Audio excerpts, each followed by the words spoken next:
கர்த்தர் நல்லவர். அப்படி தொடர்ந்து நாங்கள் கர்த்தரை நம்புகிறவன் செழிப்பான் என்ற அந்த தலைப்பிலிருந்து நாங்கள் பார்த்து வருகிறோம். நாங்கள் எல்லாம் திருப்பிக் கொள்ளும் 126வது சங்கீதம்.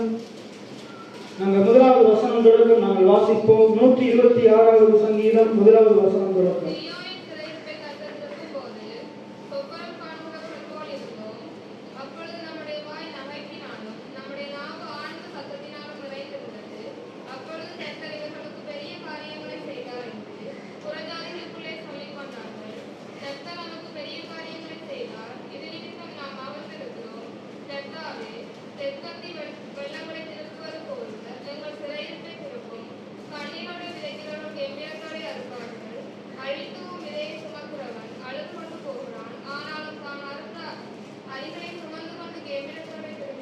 எத்தனை பேர் ஆமீன் சொல்றீங்க? சீயோனின் சிறையிருப்பை கர்த்தர் திருப்பும் போது சொப்பனம் காண்கிறவர் போல் இருந்தோம். நம்முடைய வாழ்க்கையில தேவன் நம்முடைய சிறையிருப்பை அவர் திருப்புகிறதற்கு அவர் சித்தமுள்ளவராய் இருக்கிறார். எத்தனை பேர் ஆமீன் சொல்றீங்க? சிறையிருப்புன்னா நாங்க ஏதோ ஒரு ரீதியில நாங்க அடிமைப்பட்டு கிடக்கிறது. நம்முடைய வாழ்க்கை முன்னேற முடியாதபடிக்கு அநேக காரியங்கள் நம்மளை தடையா வைத்திருக்குது. அதே போலதான் இன்றைக்கு நம்முடைய உலகத்துல நாங்க வாழுகிற இந்த பட்டணத்துல நம்முடைய வாழ்க்கையில நாங்க இந்த தரித்திரம் எனும் சிறையில நம்முடைய வாழ்க்கை செழிக்க முடியாதபடிக்கு பலவிதமான சிறைகள் நம்மளை என்ன செய்து வைத்திருக்குது, நம்முடைய வாழ்க்கையை அடைத்து வைத்திருக்குது. இன்றைக்கு அநேகர் கடவுளை ஒழுங்கா தேடாததுக்கு காரணம், ஆண்டவரை ஆராதிக்காததுக்கு காரணம், ஆண்டவருடைய வார்த்தைகளை கேட்கிறதுக்கு தன்னுடைய செவிகளை ஒப்புக் கொடுக்காததுக்கு காரணம் அது என்னவா இருக்குது என்றால் தரித்திரமா இருக்குது. ஆகையினாலதான் ஆண்டவர் என்ன செய்யறாரு, நம்முடைய அந்த தரித்திரம் எனும் சிறையிருப்புல இருந்து ஆண்டவர் நம்மளை வெளியே கொண்டு வரதுக்கு ஆண்டவர் சித்தமுள்ளவராக இருக்கிறார். எத்தனை பேர் ஆமீன் சொல்றீங்க? இன்னைக்கு நாங்க பார்க்க போகிறோம், நாங்க செழிப்பா வாழுவது நல்லது, அதுவே ஆண்டவருடைய சித்தமா இருக்கு. எத்தனை பேர் ஆமீன் சொல்றீங்க? தேவனை நம்புகிற பிள்ளைகள், ஆண்டவரை ஆராதிக்கிற பிள்ளைகள் தரித்திரத்திலையும் குறைவிலையும் வறுமையிலையும் ஒன்றுமில்லாம வாழுவது, அடிமைத்தனத்துல வாழுவது, கையேந்தி வாழுவது ஆண்டவருடைய சித்தம் அல்ல. எத்தனை பேர் ஆமீன் சொல்றீங்க? மாறாக ஆண்டவரை நம்புகிற பிள்ளைகள் ஆண்டவர் ஆயத்தம் பண்ணி வைத்திருக்கிற நன்மைகளை, ஆண்டவர் ஆயத்தம் பண்ணி வைத்திருக்கிற அந்த ஏதேன் போன்ற அந்த பாலும் தேனும் ஓடுகிற நலமும் விசாலமுமான கானான் போன்ற அந்த வாழ்க்கையை கர்த்தருடைய பிள்ளைகள் அனுபவிக்க வேண்டும் என்று தேவன் சித்தமுள்ளவராக இருக்கிறார். எத்தனை பேர் ஆமீன் சொல்றீங்க? அப்ப நாங்க நம்முடைய வாழ்க்கையில் இருக்கிற இந்த சிறையிருப்பிலிருந்து எப்படி வெளிவர முடியும் என்றால் அது கர்த்தரால மட்டும்தான் வெளிவர முடியும். எந்த மனுஷனும் நம்மளை செழிக்க செய்ய முடியாது. எத்தனை பேர் ஆமீன் சொல்றீங்க? அது சொல்லப்படுது பாருங்க, சீயோனின் சிறையிருப்பை கர்த்தர் திருப்பும் போது சொப்பனம் காண்கிறவர்கள் போல் இருந்தோம். ஒருவேளை நிறைய பேருக்கு இப்படிப்பட்ட வார்த்தைகளை கேட்கும் போது இதெல்லாம் கனவுலே நடக்காதுன்ற மாதிரி தான் உங்களுக்கு தோணணும். இதை வார்த்தையை கேட்டுட்டா நாங்க செழிக்க முடியுமா? நாங்க எவ்வளவு வெளியே போய் பிரயாசப்படுறோம், கஷ்டப்படுறோம், ஒரு காசை சம்பாதிக்கிறதுக்கு நாங்க எவ்வளவு பாடுபடுறோம், எவ்வளவு நேரத்தை செலவிடுறோம், அதை எப்படி நீங்க சொல்ல முடியும்? அதை எப்படி பைபிள் சொல்ல முடியும்? ஆண்டுடைய வார்த்தையை கேட்டா கர்த்தரை நம்பினா செழிப்பான், நாங்க உழைச்சாதானே செழிக்க முடியும், நாங்க கைகளினால பிரயாசப்பட்டதானே செழிக்க முடியும். அப்படியே பக்கத்துல இருக்கிற 128வது சங்கீதம் முதலாவது வசனத்தை பாருங்க.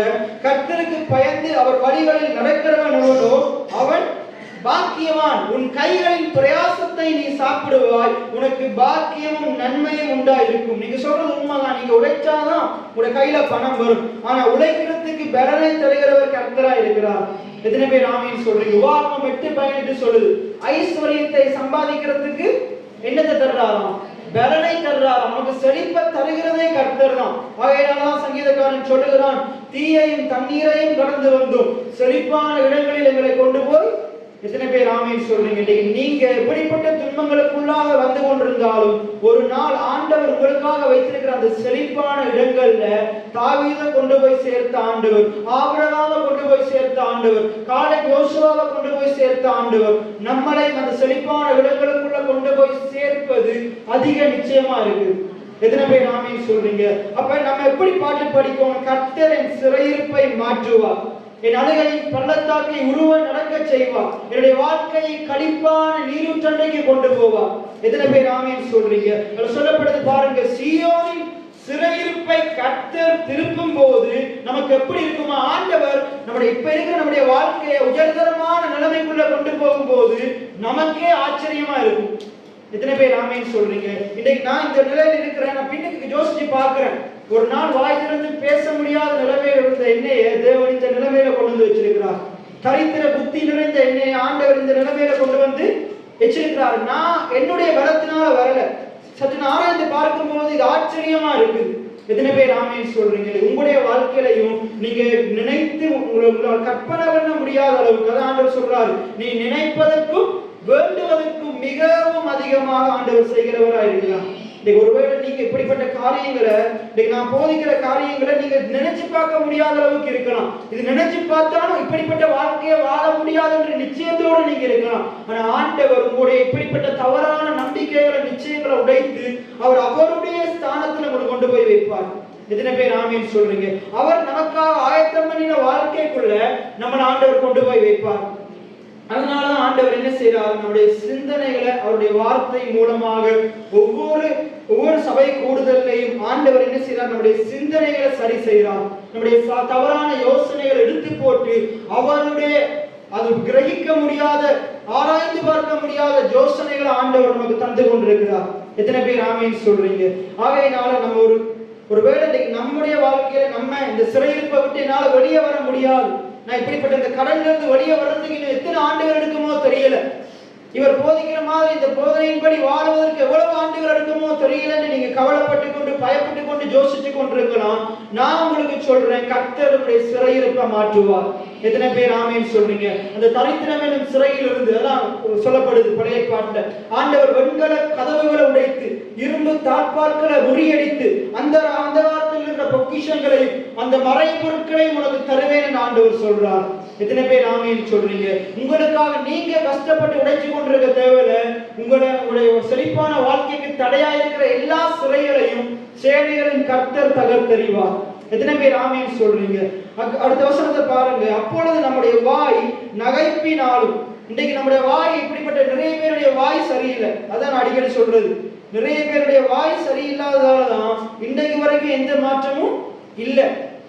இன்றைக்கு நிறைய பேருடைய வாய் தேவையில்லாத காரியங்களை பேசிக்கொண்டு பயமுறுத்துகிற வார்த்தைகளை, பயத்தினால நிறைந்த வார்த்தைகளை, தரித்திர வார்த்தைகளை, ஆண்டுடைய வார்த்தைக்கு விரோதமான வார்த்தைகளை பேசிக் கொண்டிருக்குது. ஆனா பைபிள் சொல்லுது, ஒரு நாள் ஆண்டவர் இன்றைக்கு உங்களுக்கு போதிக்கிற வார்த்தையின்படி உங்களுக்கு ஆகும்படி செய்வார். எத்தனை பேர் விசுவாசிக்கிறீங்க? அன்றைக்கு நீங்க சொல்லுவீங்க, இன்றைக்கு நான் சந்தோஷமா இருக்கிறேன், நீங்க எனக்கு அன்றைக்கு போதிச்சீங்க, அன்றைக்கு எனக்கு விளங்கல, ஆனா அன்றைக்கு நீங்க போதிச்ச வார்த்தையின்படி இன்றைக்கு ஆண்டவர்களுடைய வாழ்க்கையை மாற்றி இருக்கிறார். எத்தனை பேர் ஆமென் சொல்றீங்க? அப்பொழுது நம்முடைய வாய் நகைப்பினாலும் நம்முடைய நாவு ஆனந்த சத்தத்தினாலும் நிறைந்திருந்தது.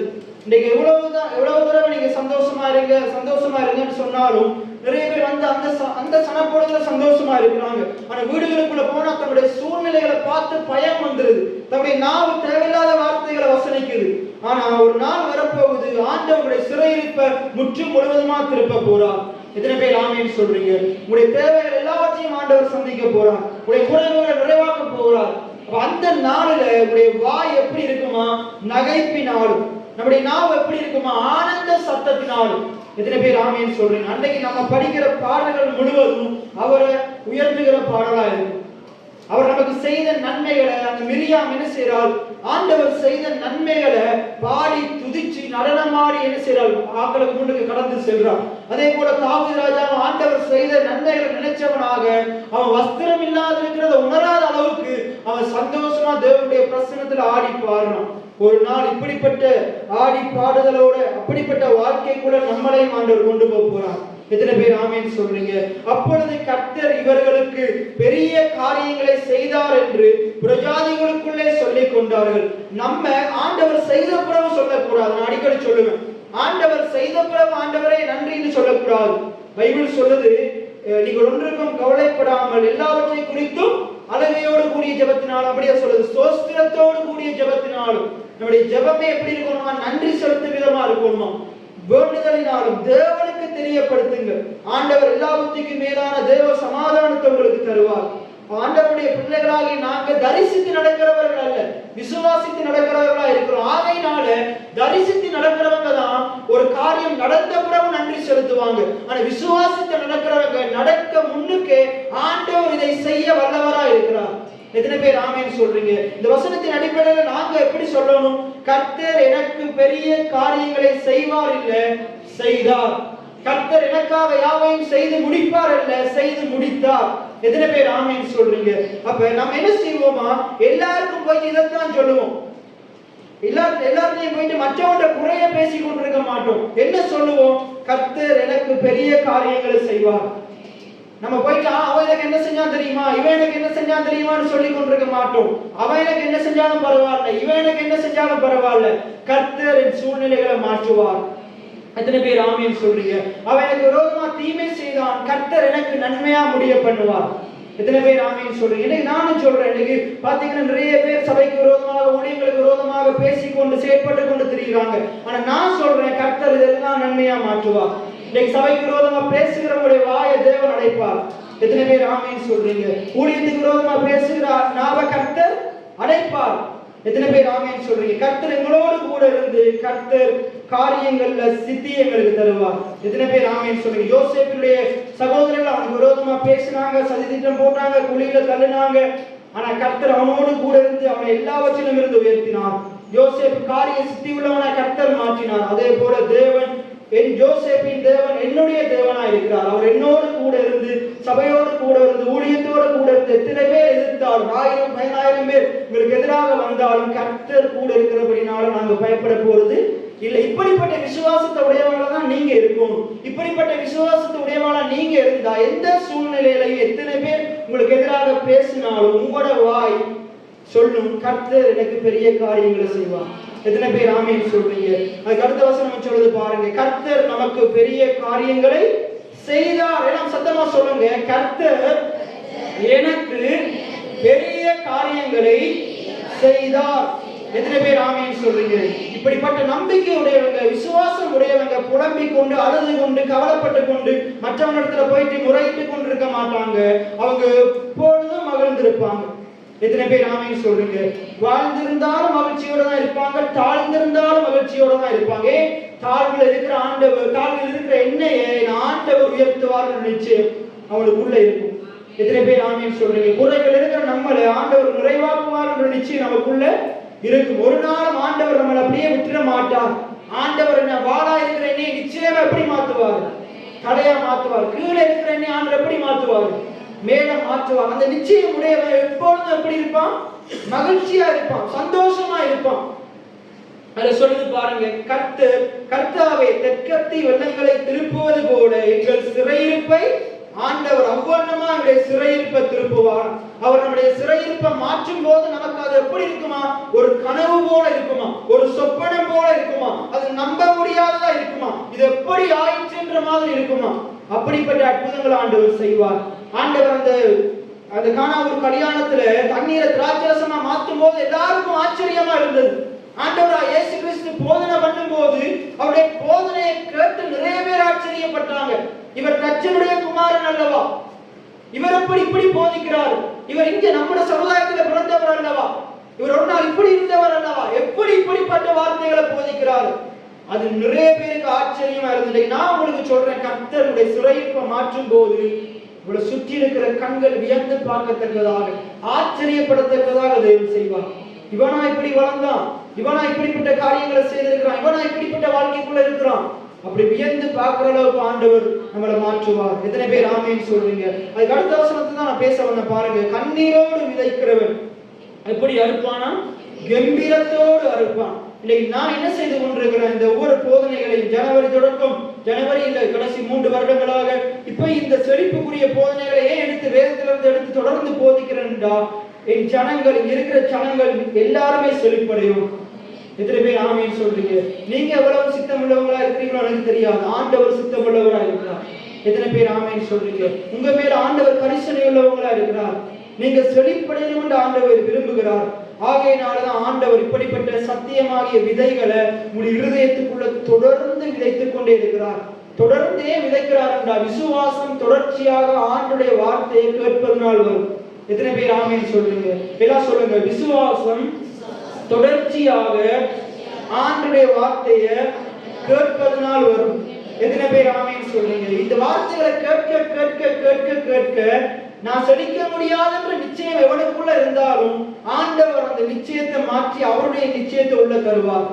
எத்தனை பேர் ஆமென் சொல்றீங்க? இன்னைக்கு ஆண்டவர் தெளிவா சொல்றார், உறுதியா சொல்றார், நீதிமான் பனையை போல செழித்து லீபனோனில் உள்ள கேதுருவை போல வளருவான். செழிப்பு என்றது எல்லாவற்றிலும் வளர்ந்து பெறுகிறது. ஒரு பனையை பாருங்க, அதுல கீழ் தண்டு வேர்ல இருந்து மேல இருக்கிற காரியம் வரைக்கும் என்ன செய்யுது? அது வளர்ந்து பெருகுது. இதுல இருக்கிற பனையை பாருங்க, எவ்வளவு செழிப்பா இருக்குது, எவ்வளவு வளர்ந்து இருக்குது. அது உள்ள இருக்கிற காரியங்களை பார்க்க இயலாத அளவுக்கு அது கிளைகளை விட்டு அது எப்படிப்பட்ட ஆசீர்வாதத்தோடு இருக்குது. அதே போல ஆண்டவர் நம்மளை எல்லாவற்றிலும் வளர்ந்து பெருக செய்வார். இதுதான் மெய்யான செழிப்பு. வெறுமனை ஆவிக்குரிய வாழ்க்கையில மட்டும் நல்லா இருக்கிறது செழிப்பு இல்லை. வெறுமனை பூமிக்குரிய வாழ்க்கையில மட்டும் நல்லா இருக்கிறது செழிப்பு இல்லை. நம்முடைய ஜெப வாழ்க்கை, நம்முடைய ஆவிக்குரிய வாழ்க்கை, நம்முடைய அந்தரங்க வாழ்க்கையில வெளியரங்கமான வாழ்க்கை எல்லாமே நாளுக்கு நாள் முன்னேறுகிறதா இருக்கும்.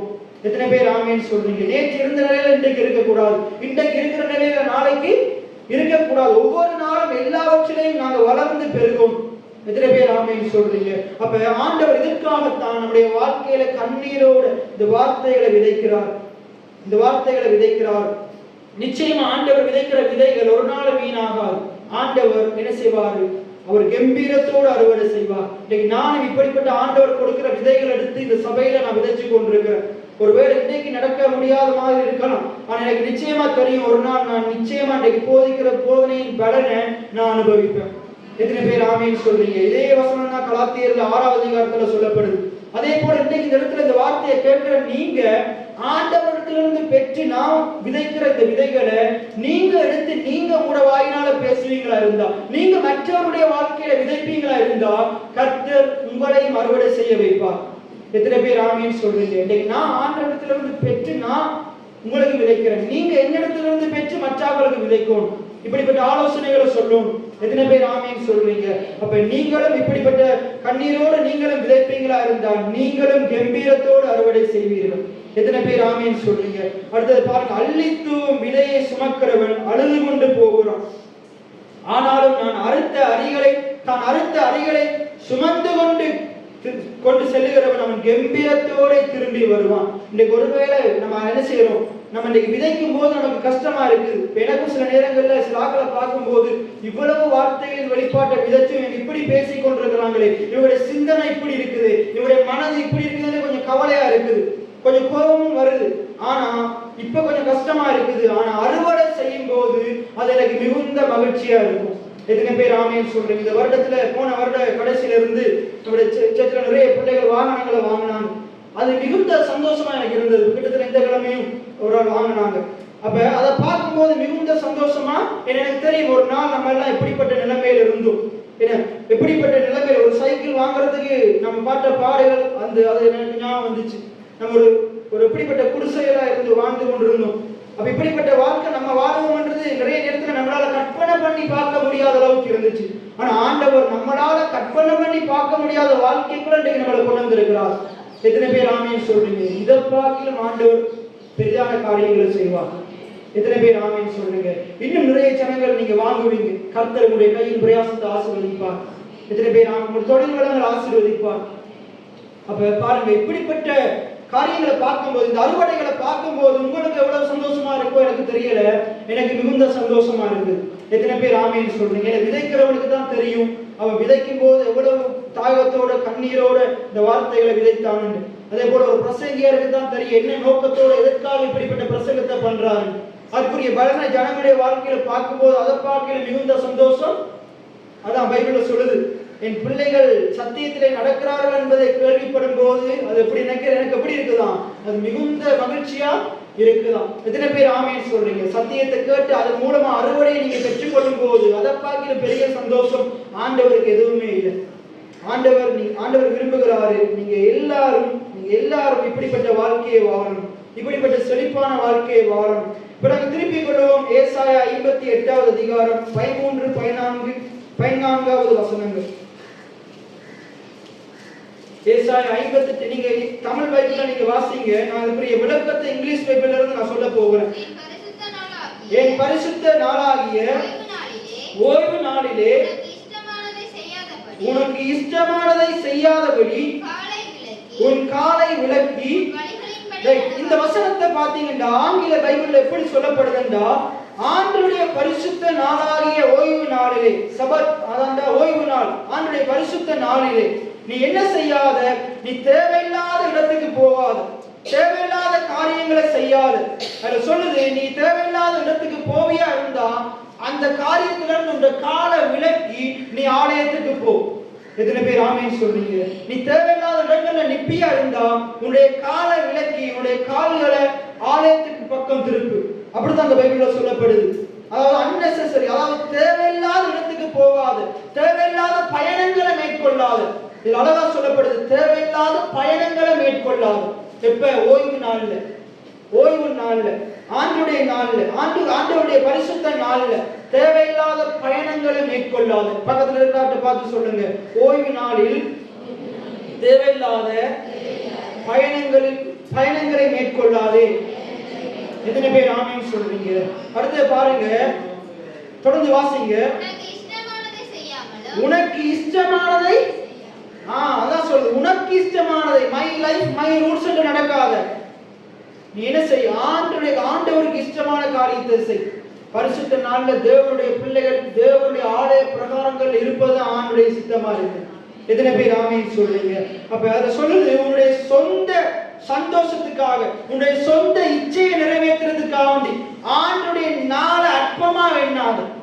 உன்னுடைய சொந்த ஆசை இச்சையை நிறைவேற்றுறதுக்காக என்ன செய்யாத, ஆண்டுடைய பரிசுத்த நாளை பரிசுத்த குலைச்சல் ஆக்காது. அதுக்கடுத்து சொல்லுது பாருங்க, அந்த ஓய்வு நாள்ல நீ ஆலயத்துக்கு வந்து ஆண்டவருக்குள்ள அகமகிழ். எத்தனை பேர் ஆமென் சொல்றீங்க? ஆண்டுடைய ஸ்தலத்துல வந்து ஆண்டவரை பாடி துதித்து அவரை மகிமைப்படுத்தி அவரை கனப்படுத்தி, அதை சொல்லப்படுது, தெளிவா சொல்லப்படுது, ஆண்டுடைய பரிசுத்த நாள் அவரை மகிமைப்படுத்தி அவரை கனப்படுத்தி என்ன செய்? ஆண்டவருக்குள்ள ஆவிக்குரிய வாழ்க்கையை நீ அகமகிழ் என்று ஆண்டுடைய வார்த்தை சொல்லுது. அதுக்கு அடுத்தது சொல்லுது, நீ உன்னுடைய சொந்த வழிகள்ல போகாது. உன்னுடைய கால்கள் சொந்த வழியில போறதுக்கு உன்னுடைய கால்களை விலக்கு. நீ அந்த ஓய்வு நாள் ஆண்டுடைய வழிகளின்படி நீ நடக்கிறவனா இருக்கும். எத்தனை பேர் ஆமென் சொல்றீங்க? இன்னைக்கு நிறைய பேர் ஓய்வு நாளை இப்படிப்பட்ட, நான் இவ்வளவு நேரம் சொன்னேனே, இந்த காரியங்களின்படி நடக்கிறதே கிடையாது. அவங்க ஓய்வு நாள்ல அவங்க என்ன செய்யறாங்க? தேவையில்லாத பயணங்களை மேற்கொள்றாங்க, ஆண்டவருக்கு பிரியமில்லாத பயணங்களை மேற்கொள்றாங்க, ஆண்டவருடைய வார்த்தைக்கு விரோதமா நடக்கிறாங்க, ஆண்டவருடைய பரிசுத்தனால பரிசுத்த குலைச்சல் ஆக்குறாங்க. இப்படி போய் என்னதான் செய்தாலும் வாழ்க்கையில செழிப்பு அனுபவிக்க முடியாது. ஆனா ஓய்வு நாள் ஆண்டுடைய சமூகத்துல இருக்கிறவன் அவனுடைய வாழ்க்கையில கர்த்தர் அந்த நாளுக்குரிய பலனை பல மடங்கு அதிகமா கொடுப்பார். எத்தனை பேர் ஆமென் சொல்றீங்க? ஏன்னா என் பிள்ளை அவன் என்ன செய்யறான்? அவனுக்கு எவ்வளவு வேலை இருந்தாலும், அவனுக்கு எவ்வளவு பணத்தேவை இருந்தாலும், எவ்வளவு கஷ்டம் இருந்தாலும் அவன் அதை நம்பி போகல, தன்னுடைய சூழ்நிலைகளை பார்க்கல. அவன் அந்த சனப்பொழுதலை அந்த நிலையிலையும் அவன் என்னையை நம்பி என்னுடைய சமூகத்துல வந்து அவனுடைய சமூகத்திலையும் சோர்வா இல்லாம, அசதியா இல்லாம, சமூகத்துக்குள்ள உட்கார்ந்து கொண்டு எங்கேயோ சிந்தனை உள்ளவனா இல்லாம அவன் என் மேல் நினைவா இருக்கிறபடினால, அவன் மனதிலிருந்து என்னை ஆராதிக்கிறபடினால அவனை நான் நிச்சயமா செழிக்க ஆண்டவர் சொல்றார். எத்தனை பேர் ஆமென் சொல்றீங்க? நிறைய பேர் ஆலயத்துக்குள்ள வந்தாலும் நினைப்பெல்லாம் வேலை ஸ்தலத்துல இருக்கும், நினைப்பெல்லாம் கடன்காரம் அடுத்த நாள் நடக்க கட்ட போற ரோன்ல தான் இருக்கும். ஆலயத்துல வந்து உங்களுடைய மனது முழு ஆத்மா முழு பலனோடு நீங்க ஆண்டவரை ஆராதிக்கிறவங்களா, அன்பு கூறுகிறவங்களா இருக்கும். நீங்க வார்த்தையை நீங்க கேட்டுக்கொண்டிருக்கிறீங்க. எத்தனை பேர் முழு மனதோட கேட்குறீங்களோ தெரியல. நீங்க முழு மனதோடு நீங்க இப்படி காரியங்களை நடப்பிப்பீங்களா இருந்தா உடைய வாழ்க்கையில தேவன் இந்த நாளுக்குரிய பலனை பல மடங்கு அதிகமா உங்களுக்கு தருவார். எத்தனை பேர் ஆமென் சொல்றீங்க? அதுல சொல்லுது பாருங்க, நீ தேவையில்லாத காரியங்கள்னால சந்தோஷத்தை அனுபவிக்கிறத பார்க்கணும். அந்த ஓய்வு நாள்ல பரிசுத்த ஸ்தலத்துல வந்து ஆண்டவருடைய சமூகத்துல வந்து ஆண்டுடைய வார்த்தை மூலம் கிடைக்கிற அந்த சந்தோஷத்தை பெற்றுக்கொள்வதே நலமா இருக்கும். எத்தனை பேர் ஆமென் சொல்றீங்க? தொடர்ந்து வாசிங்க. உன் சொந்த பேச்சை பேசாத. ஆலயத்துக்குள்ள வந்து நிறைய பேர் என்ன செய்வாங்க? சொந்த கதையை பேச்சு கொண்டிருப்பாங்க. இல்ல உன்னுடைய சொந்த பேச்சை பேசாத. தொடர்ந்து வாசிங்க. தேவனுடைய நாள் எப்படிப்பட்ட நாளா? மன மகிழ்ச்சியின் நாள். நிறைய பேர் ஆலயத்துக்கு வெளியே உள்ள வாசலுக்குள்ள வர வரைக்கும் சிரிச்சு கதைச்சு கொண்டு வருவாங்க. உள்ள வந்த பிறகு மூஞ்சி எப்படி ஆயிரும்? பிரைஸ் லார்ட் பிரதர் உண்மண்டு ஆயிரும். ஆண்டுடைய சமூகத்துல இன்னும் ஆனந்தமா இருக்கும். எத்தனை பேர் ஆமென் சொல்றீங்க? இன்னும் அதிகமா சந்தோஷத்தோடு இருக்கும். அப்ப சொந்த பேச்ச சபையில பேசிக் கொண்டிருக்க கூடாது. சபைக்கு வந்துட்டாலே நம்முடைய நினைவெல்லாம் அவருடைய நினைவா இருக்கும், நம்முடைய பேச்செல்லாம் அவரை பற்றினதா இருக்கும். எத்தனை பேர் ஆமென் சொல்றீங்க? அதுல சொல்லப்படுது பாருங்க, அடுத்த 14வது வசனத்துல பாருங்க. இது இங்கிலீஷ் பைபிள்ல சொல்ல சொல்லப்படுது, நீ அப்படி செய்வியா இருந்தா கர்த்தர் உனக்காக வைத்திருக்கிற நல்ல நல்ல பொக்கிஷங்களை, நல்ல நல்ல ஆசீர்வாதங்களை ஆண்டவர் உனக்கு தருவார். எத்தனை பேர் ஆமீன் சொல்றீங்க? தொடர்ந்து 14வது வசனத்தை வாசிங்க. தொடர்ந்து இருப்பாய், அங்க இந்த இங்கிலீஷ் பைபிள்ல சொல்லப்படுது, பூமியின் செழிப்பான இடங்கள்ல ஆண்டவர் உன்னை கொண்டு போவார். எத்தனை பேர் ஆமீன் சொல்றீங்க? யாரை கொண்டு போவாராம்? ஞாயிற்றுக்கிழமை தேவையில்லாத பயணங்களை மேற்கொள்றவன் என்னதான் பயணங்களை மேற்கொண்டு எவ்வளவு பிரயாசப்பட்டாலும் அவன் செழிக்க மாட்டான். ஞாயிற்றுக்கிழமை தேவனுடைய சமூகத்துல வந்து அகமகிழ்கிறவன், ஆவிக்குரிய காரியங்கள்ல தன்னுடைய நேரத்தை செலவழிக்கிறவன் ஆண்டவர் பூமியின் உயர்ந்த செழிப்பான இடங்கள்ல கொண்டு போவார். எத்தனை பேர் ஆமீன் சொல்றீங்க? ஐயோ, நீங்க சொல்லலாம், நான் ஒவ்வொரு ஞாயிற்றுக்கிழமையும் தவறாம வர்றேன், அப்பயே என்னுடைய வாழ்க்கையில இன்னும் வரல. இன்னும் நீங்க இப்படியே இன்னும் வரலன்னு சொல்றதாலதான் வரல. நீங்க சொல்லுங்க, இன்றையிலிருந்து சொல்ல ஆரம்பிங்க. அதி சீக்கிரத்துல ஆண்டவர் அந்த உயர்வான இடங்களை நீங்க கொண்டு போவார். எத்தனை மலை மேல் உள்ள பட்டணம் மறைந்திருக்க மாட்டாத, ஒரு நாள் எல்லா ஜனங்களும் வெளியரங்கமா பார்க்கிற அளவுக்கு ஆண்டவர் அந்த இடத்துல கொண்டு போய் வைப்பார். எத்தனை பேர் ஆமீன் சொல்றீங்க? அதுல சொல்லப்படுது பாருங்க, ஆண்டவர் பூமியின் உயர்ந்த இடங்கள்ல ஆண்டவர் நம்மளை கொண்டு போய், அதாவது இதுல சொல்லப்படுது, ஆண்டவர் நம்மளை அந்த உயர்ந்த செழிப்பான இடங்கள்ல ஆண்டவர் நம்மளை நடத்துவாராம். அங்க போய் நம்மளை சுற்றி காட்டுவாராம். இதுதான் நான் உனக்காக உண்டாக்கின இந்த உயர்தரமான வாழ்க்கையா இருக்குது. எத்தனை பேர் ஆமீன் சொல்றீங்க? இன்னைக்கு பாருங்க, நம்ம அடிக்கடி என்ன செய்வேன், நுரலியா கட்டின் பக்கம் போனா சும்மா வீட்டுக்கு போயிட்டு சர்ச்சுக்கு போயிட்டு வர்றது இல்லை. எங்கேயாச்சும் ஒரு இடத்துக்கு போயிட்டு சுத்தி பார்க்கறது. பட் பஸ்ல போகும்போது, ட்ரெயின்ல போகும்போது சும்மா தூங்கிட்டு போறது இல்லை. ஏன்னா கொழும்புக்கு போற மாதிரி தூங்கிட்டு போறது இல்லை. ஏன்னா ஆண்டவர் அந்த இடத்தை என்னத்துக்காக அந்த உயர்ந்த இடத்தை உண்டாக்கி இருக்கிறாரு.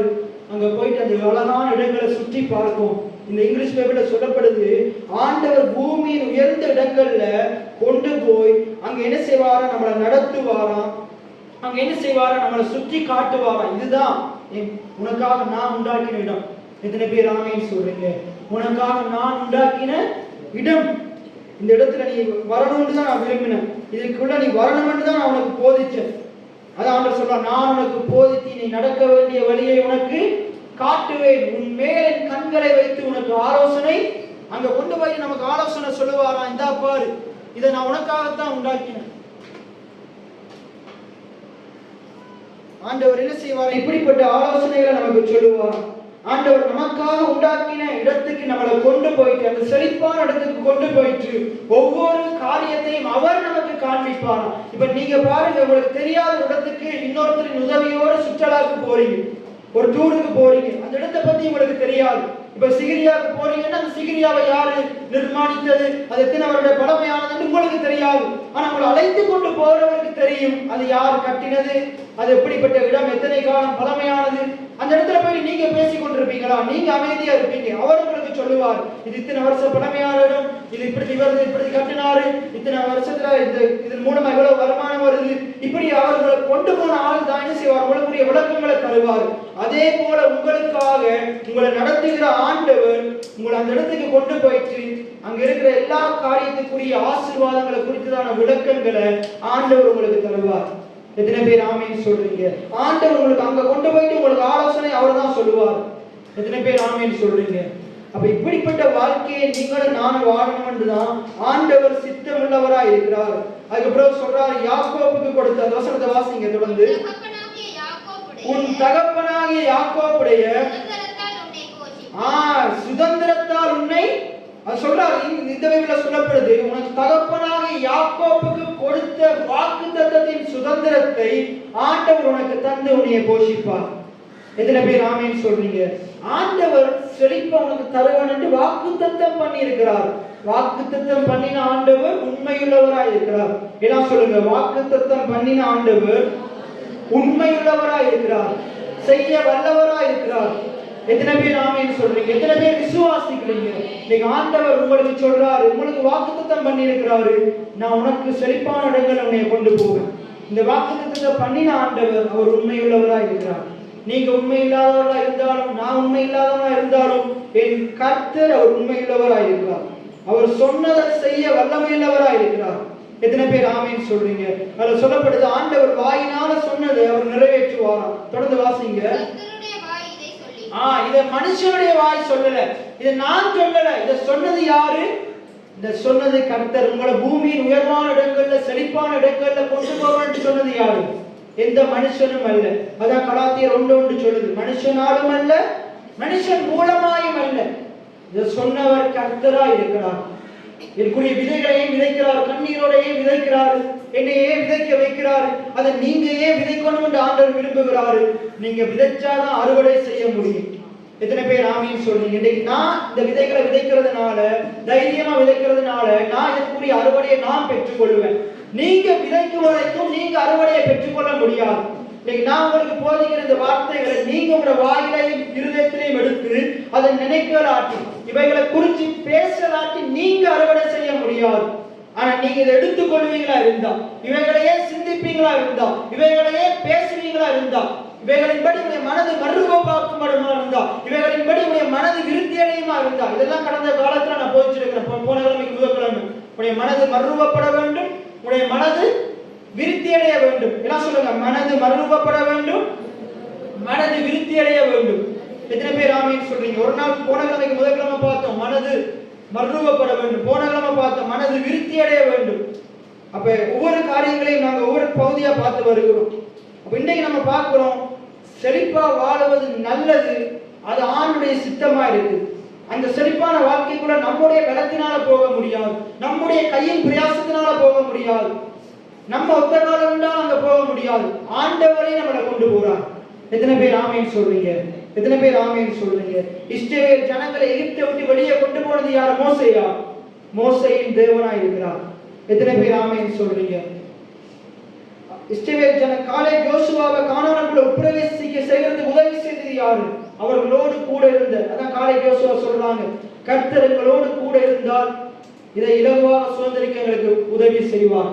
எத்தனை பேர் ஆமீன் சொல்றீங்க? இன்னைக்கு நான் உங்களுக்கு சொல்றேன், கர்த்தர் உங்களோடு கூட இருக்கிறாரு. அவர் உங்களுக்கு வாக்குத்தத்தம் பண்ணின இடத்துக்கு உங்களை கொண்டு போவார். எத்தனை பேர் ஆமீன் சொல்றீங்க? அப்படியே தொடர்ந்து நாங்க யோசுவா 1வது அதிகாரம் 8வது வசனத்தை வாசிப்போம். யோசுவா 1வது அதிகாரம் 8வது வசனம். இந்த நியாயப்பிரமாண புஸ்தகம் உன் வாயை விட்டு பிரியாதிருப்பதாக, இதில் எழுதியிருக்கிறவைகளின் படியெல்லாம் நீ செய்ய கவனமாயிருக்கும்படி இரவும் பகலும் நீ இதை தியானித்துக் கொண்டிருப்பாயாக. அப்பொழுது நீ உன் வழியை வாய்க்க பண்ணுவாய், அப்பொழுது புத்திமானாயும் நடந்து கொள்ளுவாய். அதுல சொல்லப்படுது அப்பொழுது நீ உன் வழியை வாய்க்க பண்ணுவாய். அது இங்கிலீஷ் பைபிள்ல சொல்லப்படுது then you will be prosper. அப்படின்னா அப்பொழுது நீ செழிப்படைவாய். எத்தனை பேர் ஆமீன் சொல்றீங்க? அப்பொழுது நீ செழிப்படைவாய். அதுக்கு அடுத்த வசனம் சொல்லுது அப்பொழுது நீ புத்திமானாய் நடந்து கொள்வாய். அதுக்கு பதிலா சொல்லப்படுது இதுல அப்பொழுது நீ நல்ல வெற்றிகளை பெற்றுக் கொள்ளுவாய். எத்தனை பேர் ஆமீன் சொல்றீங்க? அப்பொழுது நீ செழிப்படைவாய், அப்பொழுது நீ நல்ல வெற்றிகளை பெற்றுக் கொள்ளுவாய். எல்லாம் சொல்லுங்க, அப்பொழுது நான் செழிப்படைவேன், நல்ல வெற்றிகளை பெற்றுக் கொள்ளுவேன். எத்தனை பேர் எப்பொழுது செழிப்படைவோம்? இந்த நியாயப்பிரமாண புஸ்தகம் பைபிளை விட்டு பிரியாது இருக்கும் போதா, பாஸ்டர் வாயை விட்டு பிரியாது இருக்கும் போதா? இந்த நியாயப்பிரமாண புஸ்தகம் உங்க ஒவ்வொருத்தருடைய வாயை விட்டு பிரியாது இருக்கும். எத்தனை பேர் ஆமீன் சொல்றீங்க? பிரியாது இருக்கும். அடுத்தது இவைகளின்படி நடக்க நீங்க கவனமா இருக்கும். இவைகளின்படி நடக்க நீங்க கவனமா இருக்கும். இரவும் பகலும் இதையே தியானித்துக் கொண்டிருக்கும். நிறைய பேருக்கு என்ன எது தியானமா இருக்குது? நாளைக்கு என்ன சாப்பாடு சமைக்கணும், நாளைக்கு லோனுக்கு எப்படி கட்டணும், அதை எப்படி செய்யணும், இதை எப்படி செய்யணும், இதே தியானிச்சு கொண்டிருக்கிறாங்க. ஆனா வார்த்தையின் மேல தியானமா இருக்கிறவன் அவன் எப்படி இருப்பான்? குறைகளோடு இருக்க மாட்டான். ஆண்டவர் அவனை செழிக்க செய்வார், அவனுக்கு நல்ல வெற்றிகளை கொடுப்பார். எல்லாம் சொல்லுங்க, நல்ல வெற்றிகளை தருவார். எத்தனை பேர் ஆமீன் சொல்றீங்க? அப்ப நம்ம இந்த இவ்வளவு நேரம் பார்த்த வார்த்தைகளை நாங்க தெளிவா பார்த்தோம். நாங்கள் செழிப்பா இருக்கணும் என்று ஆண்டவர் விரும்புகிறார். ஆண்டவரே நம்மளை செழிப்பான இடங்களுக்குள்ள கொண்டு போறார். அங்க கொண்டு போய் நம்மளுக்கு ஒவ்வொரு காரியத்தையும் அவர் விவரித்து காண்பிக்கிறார். எத்தனை பேர் ஆமீன் சொல்றீங்க? அப்ப இன்னொரு வசனத்தை நாங்க பார்ப்போம். நீதிமொழிகள் 28வது அதிகாரம் 25வது வசனம். நீதிமொழிகள் 28வது அதிகாரம் 25வது வசனம். பெருநெஞ்சன் வழக்கை கொழுகுகிறான், கர்த்தரை நம்புகிறவனோ. இதுல சொல்லப்படுது பாருங்க, சுயநலக்காரன் துன்பத்துக்கு காரணமா இருப்பான்.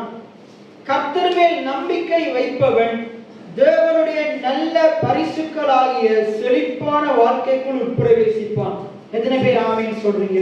செழிப்பான வாழ்வு கர்த்தர் கொடுக்கிற பரிசா இருக்குது, கர்த்தர் கிருபையா கொடுக்கிறதா இருக்குது. எத்தனை பேர் ஆமீன் சொல்றீங்க? நம்முடைய சம்பாத்தியத்தினால வருகிறது அல்ல. செழிப்பு கர்த்தர் இலவசமா அவரை நம்புகிற பிள்ளைகளுக்கு கொடுக்கிற காரியமா இருக்கு. எத்தனை பேர் ஆமீன் சொல்றீங்க? இப்ப பாருங்க, நமக்கு எல்லாருக்குமே தெரியும் யாக்கோபு 1:17, நன்மையான எந்த ஈவும் பூரணமான எந்த வரமும் நரத்திலிருந்து உண்டாகி சோதிகளின் பிதாவினிடத்திலிருந்து வருகிறது, எந்த மாறுதலும் இல்லை என்று யாக்கோபு 1:17 சொல்லுது. அப்ப நமக்கு தெளிவா தெரியும், கர்த்தர் தீமையை கொடுக்கிறவர் அல்ல. நான் நிறைய தடவை இது பேசியிருக்கிறேன். கர்த்தர் தீமையை கொடுக்கிறவர் அல்ல. கர்த்தரிடத்துல எந்த தீமையும் இல்லை, கர்த்தர் பரலோகத்துல எந்த தீமையும் இல்லை, பரலோகம் தீமையை கொடுப்பதும் இல்லை. எத்தனை பேர் ஆமீன் சொல்றீங்க? அப்ப செழிப்பை கர்த்தர் கொடுப்பாரா இருந்தா செழிப்பு தீமை அல்ல. செழிப்பு தேவனிடத்திலிருந்து வருகிற பரிசா இருக்குமா இருந்தா செழிப்பு தீமை அல்ல. செழிப்பு தேவனுடைய கிருபையினால நம்மை நம்புகிற ஜனங்களுக்கு வருகிற காரியமா இருக்குமா இருந்தா செழிப்பு ஒருபோதும் தீமை அல்ல. எத்தனை பேர் ஆமீன் சொல்றீங்க? ஆனா வேதத்துல செழிப்பா நிறைய பேரை வேதம் ஏசுது, கண்டிக்குது. யாரை என்றால் பணத்தின் மேல நம்பிக்கை உள்ளவன், ஐஸ்வர்ய மயக்கம் உள்ளவன், பண ஆசை பொருளாசை பிடிச்சவன், ஆண்டவரை தேடாம கர்த்தரை நம்பாம செழிப்ப நம்புகிறவனை வேதம் கண்டிக்குது. நிறைய விசுவாசிகள் கர்த்தர் மேல நம்பிக்கை வைக்காம உலக பிரகாரமான காரியத்தின் மேல ஆசை இச்சைகளை நம்பிக்கைகளை வச்சு கொண்டிருக்கிறாங்க. அதனாலதான் ஒழுங்கு ஆலயத்துக்கு வருவது கிடையாது, ஆலயத்துக்கு வந்தாலும் போதவருடைய வார்த்தையை கேட்பது கிடையாது, ஆலோசனையை கேட்பது கிடையாது, அவர் சொல்லுகிற காரியங்களுக்கு தன்னுடைய செவியை கொடுப்பது கிடையாது, வார்த்தைகள் ஒழுங்கா கேட்பது கிடையாது, ஓய்வினால் அசட்டை பண்றாங்க, போதனைகளை அசட்டை பண்றாங்க, ஆராதனை நேரத்தில் முழு கவனத்தையும் ஆண்டவர் மேல வைப்பது கிடையாது. ஆனா சங்கீதம் 122:1 சொல்லுது, கர்த்தருடைய ஆலயத்துக்கு போவோம் வாருங்கள் என்று எனக்கு அவர்கள் சொன்ன போது நான் மகிழ்ச்சியா இருந்தேன். எத்தனை பேர் காலம்பர வரும்போதே சந்தோஷத்தோட வந்தீங்க? இப்ப வார்த்தையை சந்தோஷத்தோட கேட்கறீங்க, எப்படா முடியும் என்று கேட்கறீங்கன்னு எனக்கு தெரியாது. ஆனா நீங்க மகிழ்ச்சியா அந்த வார்த்தைகளை உங்களுக்குள்ள எடுத்துக்கொள்ளும் போது கர்த்தருடைய போதிக்கிற போதனையின்படி உங்களுடைய வாழ்க்கையை மாற்றுவார். அதுக்கு அந்த 122 சங்கீதம் 7வது வசனம் சொல்லுது, உன் அலங்கத்துக்குள்ளே சமாதானம். அது இங்கிலீஷ் பைபிள்ல சொல்லுது, உன் அலங்கத்துக்குள்ளே அது எப்படி செழிப்பு இருக்குமா, உன்னுடைய மதில்களுக்குள்ளே சமாதானமும் உன்னுடைய அரண்மனைக்குள்ளே செழிப்பும் இருக்கும் என்று ஆங்கில பைபிள்ல சொல்லப்படுது. தமிழ் பைபிள்ல பாருங்க 22வது அதிகாரம் 7வது வசனம், உன் அலங்கத்துக்குள்ளே சமாதானமும், என்ன சொல்லுங்க, சமாதானமும் உன் அரண்மனைக்குள்ளே சுகமும் இருப்பதாக. எத்தனை பேர் ஆமீன் சொல்றீங்க? அதுக்கடுத்த கடைசி வசனம் சொல்லுது பாருங்கள், தேவனாகிய கர்த்தரின் ஆலயத்தின் நிமித்தம் உனக்கு நன்மை உண்டாக தேடுவேன். இந்த ஆலயத்துக்கு வருகிற ஜனங்கள், இந்த ஆலயத்துக்கு வருகிறது நிமித்தம் ஆண்டவருடைய பரிசுத்த தலத்துல வந்து அவரை கனப்படுத்துகிறது நிமித்தம் ஆண்டவர் உங்களுக்கு நன்மைகளை வருஷிக்க பண்ணுவார். எத்தனை பேர் ஆமீன் சொல்றீங்க? அப்ப இதை சொல்லப்படுது, ஆண்டவர் உன்னுடைய மதில்களுக்குள்ள சமாதானத்தை, உன்னுடைய அரண்மனைக்குள்ள செழிப்பையும் தருவார். எத்தனை பேர் ஆமீன் சொல்றீங்க?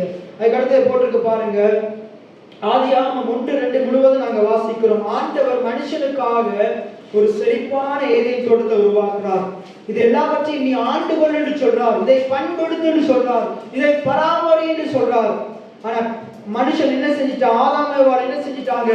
பிசாசுக்கு இடம் கொடுத்து, சர்ப்பத்துக்கு இடம் கொடுத்து, அதனுடைய போதனைகளை, வார்த்தைகளை, தவறான ஆலோசனைகளை கேட்டு என்ன செஞ்சிட்டாங்க? அவங்க என்ன செஞ்சிட்டாங்க? கர்த்தர் மேல உள்ள விசுவாசத்தை, நம்பிக்கையை விட்டு அதன் மேல அவருடைய பிசாசுடைய வார்த்தைகளின் சத்தத்துக்கு இடம் கொடுத்து அதன் மேல நம்பிக்கையை வைத்து அந்த செழிப்பான வாழ்க்கையை பாவத்தின் காரணமாக இழந்து போயிட்டான். ஆண்டவர் அந்த பாவத்தை பரிகரித்து, அந்த மரணத்தை பரிகரித்து, ஆண்டவர் இழந்து போன அந்த ஆசீர்வாதத்தை, அந்த செழிப்பான வாழ்க்கையை நமக்கு தர்றதுக்கு ஆயத்தம் உள்ளவராக இருக்கிறார். எத்தனை பேர் ஆமீன் சொல்றீங்க? இன்னைக்கு பாருங்க, நிறைய ஜனங்கள் இன்னும் ஆதாமுக்குள்ள இருக்கிறபடினால் கிறிஸ்துவுக்குள்ள இருக்கிற செழிப்பை அனுபவிக்க முடியல. இன்னைக்கு நிறைய ஜனங்கள் செழிப்பு அனுபவிக்க முடியாததுக்கு காரணம், இன்னும் அவங்க புதிய மனுஷனா மாறல. எல்லாம் திருப்பிக் கொள்வோம். எபேசியர் 4வது அதிகாரம் எபேசியர் 4வது அதிகாரம் 22வது வசனம். எபேசியர் 4வது அதிகாரம் 22வது வசனம். அந்தபடி முந்தின நடக்கைகளுக்குரிய மோசம் போக்கும் இச்சைகளான கெட்டுப்போன பழைய மனுஷனை நீங்கள் களைந்து போட்டு உங்கள் உள்ளத்திலே புதிதான ஆவி உள்ளவர்களாகி மெய்யான நீதியிலும் பரிசுத்தத்திலும்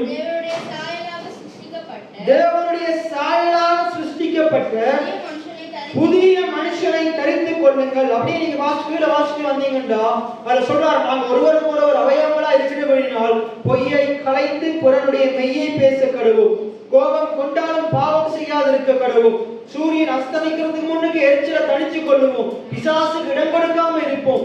இதுவரைக்கும் நாங்க ஏன் பிசாசுக்கு இடம் கொடுத்தோம்? நாங்க பழைய மனுஷங்களா இருந்தோம். இப்ப புதிய மனுஷனா இருக்கிறபடினால, கிறிஸ்துவை தரித்து கொண்டபடினால், நாங்க கிறிஸ்துவின் உடையவர்களா இருந்து பிசாசுக்கு இடம் கொடுக்காம பிசாசை எதிர்த்து நிக்கிறவங்களா இருக்கும். தரித்திரத்துக்கு இடம் கொடுக்காம தரித்திரத்தை எதிர்த்து நிக்கிறவங்களா இருக்கும். எத்தனை பேர் ஆமென் சொல்றீங்க? அதுக்கு அடுத்து சொல்லுது பாருங்க, திருடுகிறவன் இனி திருடாமல் குறைச்சல் உள்ளவனுக்கு கொடுக்கத்தக்கதாக வீட்டிலே சும்மா இருக்க கடவுள்னு சொல்லல, நலமான வேலை செய்து. எல்லாம் சொல்லுங்க, நலமான வேலை செய்து. நல்ல கள்ள வேலை இல்ல, நல்ல வேலை செய்து பிரயாசப்பட கடவுள். எத்தனை பேர் ஆமென் சொல்றீங்க? நல்ல வேலை செஞ்சு பிரயாசப்படும் போது, ஒரு திருடனா இருக்கலாம், பழைய மனுஷனா இருக்கும் போது, பலவிதமான பாவ வாழ்க்கைக்குள்ள வாழ்ந்த யாராவது எவனா இருக்கலாம். நம்ம எல்லாரும் இயேசு கிறிஸ்துவை ஏற்றுக்கொள்றதுக்கு முன்னுக்கு பாவிகளா இருந்தோம், பாவத்துல கிடந்தோம், பாவம் என்ற அந்த உளையான சேற்றுக்குள்ள விழுந்து கிடந்தோம். ஆண்டவர் அந்த பாவம் என்னும் உளையான சேற்றிலிருந்து என்னையும் உங்களையும் தூக்கி எடுத்தார். அவருடைய இரத்தத்தினால கழுவி சுத்திகரித்தார். எத்தனை பேர் ஆமென் சொல்றீங்க? நித்திய மீட்பை நமக்கு தந்தார், எங்களை பலப்படுத்தினார். எத்தனை பேர் ஆமென் சொல்றீங்க? பரிசுத்த ஆவியானவரை நமக்கு தந்தார், பிசாசுக்கு எதிர்த்து நிற்க பலனை தந்தார். எத்தனை பேர் விசுவாசிக்கிறீங்க? ஒரு ஆவியையும் காணல. பாருங்க, பிசாசை மேற்கொள்றதுக்கு பலனை தந்தார். மாம்சத்தின்படி நடக்காம ஆவியின்படி நடக்கிறதுக்கு இதுவரைக்கும் உதவி செய்து கொண்டிருக்கிறார். எத்தனை பேர் ஆமென் சொல்றீங்க? நாங்க சில நேரத்துல கீழே விழுந்தாலும், நீதிமான் 7 தரம் விழுந்தாலும் திரும்பவும் விழுந்திருப்பான் வார்த்தையின்படி நாங்க கீழே விழுந்துட்டான்னு நக்கல் அடிக்காம நம்மளை தூக்கி விடுறார். நிறைய மனுஷங்க நம்ம தவறி விழும்போது, கீழே விழும்போது நம்மளை பரியாசம் பண்றாங்க, கேலி கிண்டல் பண்றாங்க, மற்றவன்றை போயிட்டு குறை சொல்லி கொண்டிருக்கிறாங்க. ஆண்டவர் நம்ம கீழே விழும்போதெல்லாம் நம்மளை நக்கல் நையாண்டி பண்ணல, நம்மளை தூக்கி விடுறார். எத்தனை பேர் ஆமென் சொல்றீங்க? நீங்க உங்களை சுற்றி இருக்கிற மனுஷங்க விசுவாசிகளா கூடி இருக்கலாம், அவங்க நீங்க விழும்போது சிரிக்கிறவங்களா இருக்கிறாங்க, நகைக்கிறவங்களா இருக்கிறாங்க. ஆனா அவங்களை அழைத்த ஆண்டவர் சிரிக்கிறவர் அல்ல, நகைக்கிறவர் அல்ல. நீங்க கீழே விழும்போது உங்கள் சார்பாக வந்து உங்களை தூக்கி எடுக்கிறவரா இருக்கிறார். எத்தனை பேர் ஆமென் சொல்றீங்க? இவர் நல்ல தெய்வமா இருக்கிறார். அதான் பைபிள் சொல்லுது, நாசியில சுவாசம் உள்ள மனுஷனை நம்பாது. அதனாலதான் நான் கடந்த நாட்கள் ஒரு வசனத்தை பேசினேன். நான் யாரை நாடி போதிக்கிறேன்? மனுஷனை பிரியப்படுத்துறதுக்காக போதிக்கிறேன்? இல்ல, நான் தேவன் சொல்லுகிற காரியங்களை போதிக்கிறவனா இருக்கிறேன். ஆகையினால் நான் இதை குறித்து பயப்பட போறது இல்ல. சத்தியத்தை அறிவிக்கிறதுனால் நான் உங்களுக்கு சத்துருவானேன் என்று பவுல் எழுதி வைக்கிறார். உங்களுக்கு சத்துருவானவனா இருந்தாலும் பரவாயில்ல, நான் சத்தியத்தை அறிவிக்கிறபடினால கர்த்தர் அதுக்குரிய பலன் எனக்கு தருவார். எத்தனை பேர் ஆமென் சொல்றீங்க? அப்ப ஒரு நாள் நாங்க பாவத்துல கிடந்தோம், ஆதாம் செய்த பாவத்துக்கு உட்பட்டு நாங்களும் பாவத்துல கிடந்தோம். அந்த பாவத்துல கிடந்ததின் காரணமாக நாங்க என்ன செய்தோம்? பலவிதமான காரியங்களை, தவறான காரியங்களை செய்கிறவங்களா இருந்தோம். பண ஆசை, பொருளாசை பிடிச்சவங்களா இருந்தோம். இப்படிப்பட்ட காரியத்தினால பொய்யை பேசுகிறவங்களா இருந்தோம். கோபம் கொண்டு பாவம் செய்கிறவங்களா இருந்தோம். மற்றவங்க மேல எரிச்சலோடு இருந்தோம். பிசாசுக்கு இடம் கொடுத்து நம்முடைய வாழ்க்கையே ஒரு வீணான வாழ்க்கையா இருந்தது. அப்படிப்பட்ட நிலையில இருந்த நம்மளை ஆண்டவர் தூக்கி எடுத்தார். அக்கிரமங்களிலும் பாவங்களிலும் மறைத்தவர்களா இருந்த நம்மை, எபேசியர் 2ஆம் அதிகாரம் 1வது வசனத்தை பாருங்க. அக்கிரமங்களிலும் பாவங்களிலும் மறைத்தவர்களா இருந்த நம்மை ஆண்டவராகிய இயேசு கிறிஸ்து மூலமாக தேவன் உயிர்ப்பித்தார். எத்தனை பேர் ஆமென் சொல்றீங்க? அதுக்கு அடுத்து அப்படியே கீழே வந்தீங்கன்னா 5வது வசனத்தையும் பாருங்க. அக்கிரமங்களில் மறைத்தவர்களா இருந்த நம்மை தேவன் கிறிஸ்துவோடு கூட உயிர்ப்பித்தார். நம்முடைய பலத்தினால் அல்ல, நம்முடைய ஜெபம் தவம் உபவாசத்தினால் அல்ல, கிருபையினால நம்மளை ரட்சித்தார். எத்தனை பேர் ஆமென் சொல்றீங்க? நம்மளை கிறிஸ்துவுக்கு உட்படுத்தி இருக்கிறார். இப்ப இந்த வசனத்துல நீங்க பாத்தீங்கன்னா ஆண்டவர் இப்படிப்பட்ட கேடான செயல்களை செய்து கொண்டிருக்கிற நம்மளை ஆண்டவர் எடுத்து மற்றவங்களுக்கு ஆசீர்வாதமா மாற்றி இருக்கிறார். எத்தனை பேர் ஆமீன் சொல்றீங்க? அதான் சொல்லப்படுது, திருடுகிறவன் நீ திருடாமல் குறைச்சல் உள்ளவனுக்கு கொடுக்கத்தக்கதாக தனக்கு உண்டாயிருக்கும்படிக்கு. எல்லாம் சொல்லுங்க, தனக்கு உண்டாயிருக்கும்படிக்கு, நமக்கு செழிப்பு உண்டாயிருக்கும்படிக்கு. நம்ம செழிச்சிருக்கலாட்டி மற்றவர்களுக்கு எப்படி செழிக்கிறதுக்குரிய ஆலோசனையை சொல்ல முடியும்? நம்ம திருடனா இருந்தா மற்றவர்களுக்கு உதவி செய்ய முடியாது. நம்ம திருட்டு வாழ்க்கையை விட்டு வெளியே வரணும், கேடான வாழ்க்கையை விட்டு வெளியே வரணும், வெளியே வந்து நல்ல வாழ்க்கையை வாழணும். எத்தனை பேர் ஆமீன் சொல்றீங்க? நீதிமொழிகள் 31:20 எடுத்துக்கொள்ளுங்க. நீதிமொழிகள் 31:20 வேகமா நாங்க முடிக்க போகிறோம். நீதிமொழிகள் 31:20. சிறுமையானவர்களுக்கு தன் கையை திறந்து வேலைகளுக்கு தன் கரங்களை. போன வியாழக்கிழமை நான் ஒரு சிறுதோப்பில ஜெப கூட்டத்தை முடிச்சுட்டு இன்னொரு பர்த்டே விட்டு கூட்டத்துக்கு போகும்போது நான் பைக்ல சிறுதோப்பில இருந்து இங்க உள்ள வந்து கொண்டிருக்கும் போது ஜெபத்தோட வந்து கொண்டிருக்கும் போது ஆண்டவர் இந்த வசனத்தை தான் எனக்கு பேசினார். அந்த ஜெப கூட்டத்தில் அந்த பர்த்டே வீட்டில் போயிட்டு பேசும்படி இந்த வார்த்தையை எனக்கு உணர்த்தினார். அப்ப சிறுமையானவர்களுக்கு தன் கைகளை திறந்து ஏழைகளுக்கு தன் கரங்களை நீட்டுகிறான். எத்தனை பேர் ஆமீன் சொல்றீங்க? அந்த பர்த்டே சகோதரியை குறித்து நான் நினைச்சு கொண்டு வரும்போது, நான் சின்ன வயசுல இருந்து அவங்கள பார்த்திருக்கிறேன். அவங்க இருந்த நிலையிலிருந்து கர்த்தர் இன்றைக்கு எவ்வளவு அவங்களை உயர்த்தி இருக்கிறார். எத்தனை பேர் ஆமீன் சொல்றீங்க? அப்ப அன்றைக்கு அப்படிப்பட்ட சிறுமையோடு இருந்தாங்க, எங்களுக்கு யாராச்சும் உதவி செய்ய மாட்டாங்கன்ற நிலையில் இருந்தாங்க. ஆனா இன்றைக்கு கர்த்தர் அவங்களை ஆசீர்வதிச்சிருக்கிறார். எத்தனை பேர் ஆமீன் சொல்றீங்க? பைபிள் 10ஆம் அதிகார வசனத்துல நீங்க வாசிப்பீங்க, அது யாரை குறித்து சொல்லப்படுது? குணசாலியான ஸ்திரியை குறித்து சொல்லப்படுது. அதுல மேல நீங்க 9ஆம் வசனத்தை வாசிச்சீங்கன்னா 9:8 வாசிங்க. ஊமையனுக்காகவும் திக்கற்றவர்கள் எல்லாருடைய நியாயத்துக்காகவும் உன் வாயை திறந்து நீதியாய் நியாயம் தீர்த்து சிறுமையும் எளிமையுமானவர்களுக்கு. ஆனா நம்மள வாய் என்ன பேசுது? அப்படிப்பட்டவங்களுக்கு விரோதமா பேசிக் கொண்டிருக்கு. ஆனா பைபிள் சொல்லுது, வாய் எங்க போட்டாலும் வாய் தான். அதே தான் உங்களுக்கு சொல்றேன், நான் ஒரு அடிக்கடி சொல்றது, உங்களோட வாய் மாற வேண்டும். நீங்க செழிப்படையமா இருந்தா உங்களோட வாய் மாற வேண்டும். இதை சொல்லுது, வாயை திறந்து நீதியாய் நியாயம் தீர்த்து சிறுமையும் எளிமையுமானவனுக்கு நியாயம் செய். அதுக்கடுத்து சொல்றது, குணசாலியான ஸ்திரியை கண்டுபிடிப்பவன் யார்? அவளுடைய விலை முத்துக்களை பார்க்கிலும் உயர்ந்தது. அவள் புருஷனுடைய இருதயம் அவளை நம்பும். அவள் சம்பத்து, அவள் செழிப்பு, அவள் ஆசீர்வாதம் குறையாது இருக்கும். அவள் உயிரோடு இருக்கிற நாளெல்லாம் அந்த அவனுடைய புருஷனுக்கு தீமையை அல்ல நன்மையே செய்கிறாள். ஆட்டு மயிரையும் சணலையும் தேடி தன் கைகளினாலே உற்சாகத்தோடு, எல்லாம் சொல்லுங்க, தன் கைகளினாலே உற்சாகத்தோடு வேலை செய்கிறாள். அவள் வியாபார கப்பல் போல் இருக்கிறாள். எத்தனை பேர் ஆமீன் சொல்றீங்க? தூரத்திலே தன் ஆகாரத்தை கொண்டு வருகிறாள். இருட்டோடு எழுந்து தன் வீட்டாருக்கு ஆகாரம் கொடுத்து தன் வேலை காரியங்களுக்கு படியளக்கிறாள். ஒரு வயலை விசாரித்து அதை வாங்குகிறாள். தன் கைகளின் சம்பாத்தியத்தினால் திராட்சை தோட்டத்தை நட்டுகிறாள். தன்னை பலத்தினால் இடைகட்டி கொண்டு தன் கைகளை பலப்படுத்துகிறாள். அவளே தன் கைகளை என்ன செய்யறாளாம்? பலப்படுத்துகிறாளாம். அதுக்கடுத்து சொல்றது பாருங்க, தன் கைகளை தன் வியாபாரம் பிரயோஜனம் உள்ளது என்று அறிந்திருக்கிறார். இரவிலே அவள் விளக்கு அணையாது இருக்கும். அவள் எப்படி இருக்காள்? நான் செய்கிற வியாபாரம் என்னுடைய குடும்பத்துக்கு, என்னுடைய சபைக்கு, அது எனக்கு பிரயோஜனம் உள்ளதா இருக்கு. இன்னைக்கு ஒருவேளை இந்த இடத்துல வேலை செய்து கொண்டிருக்கிற குணசாலியான ஸ்திரிகள் இருப்பீர்களா இருந்தா, நீங்க இப்படிப்பட்ட பேச்சுடையவங்களா இருக்கும், இப்படிப்பட்ட சிந்தையுடையவங்களா இருக்கும். ஒரு நாளும் நீங்க செய்கிற வேலைகள் வியாபாரங்கள் வீணா விருதா போகாது. எத்தனை பேர் ஆமீன் சொல்றீங்க? கீழே நீங்க வாசிச்சீங்கன்னா, அவள் தன் கைகளை ராட்டினத்தின் மேல் வைக்கிறாள். அவள் விரல்கள் கதிரை பிடிக்கும். சிறுமை ஆனவர்களுக்கு தன் கையை திறந்து ஏழைகளுக்கு தன் கரங்களை நீட்டுகிறாள். தன் வீட்டால் அனைவருக்கும் இரட்டை புடை உடுத்துகிறதுனாலே தன் வீட்டாரின் நிமித்தம் குளிருக்கு பயப்படாள். இரத்தின கம்பளங்களை தனக்கு உண்டு பண்ணுகிறாள். மெல்லிய புடவையும் இரத்தாம்பரம் அவள் உடுப்பு. அவள் புருஷன் தேசத்து மூப்பர்களோட நியாயஸ்தலத்தில் உட்கார்ந்திருக்கையில் பேர் பெற்றவனாய் இருக்கிறான். எத்தனை பேர் ஆமீன் சொல்றீங்க? அது குணசாலியான ஸ்திரீனுடைய ஆசீர்வாதத்தை குறித்து, பொருளாதார நன்மைகளை குறித்து சொல்லப்படுது. அதுல விசேஷமா சொல்லப்படுது 20வது வசனத்துல, சிறுமையானவர்களுக்கு தன் கைகளை திறந்து. இன்னைக்கு ஒருவேளை உங்களுடைய கைகள் நீட்டப்படுகிற கரங்களா இருக்கலாம். ஒரு நாள் ஆண்டவர் உங்களுக்குள்ள இருக்கிற ஆசீர்வாதங்களை, உங்களிடத்தில் இருக்கிற பொக்கிஷங்களை அநேகருக்கு திறந்து கொடுக்கிற அளவுக்கு உங்களை மாற்றிடுவார். எத்தனை பேர் ஆமீன் சொல்றீங்க? ஏழைகளுக்கு நீங்க ஏழையா இருக்க மாட்டீங்க, ஆண்டவர் உங்களை ஏழைகளுக்கு கொடுக்கிற நிலைமைக்குள்ள உங்களை கொண்டு போயிடுவார். எத்தனை பேர் ஆமீன் சொல்றீங்க? எத்தனை பேர் ஆமீன்? எத்தனை பேர் இப்படிப்பட்ட வாழ்க்கை வாழணும்னு விரும்புறீங்க?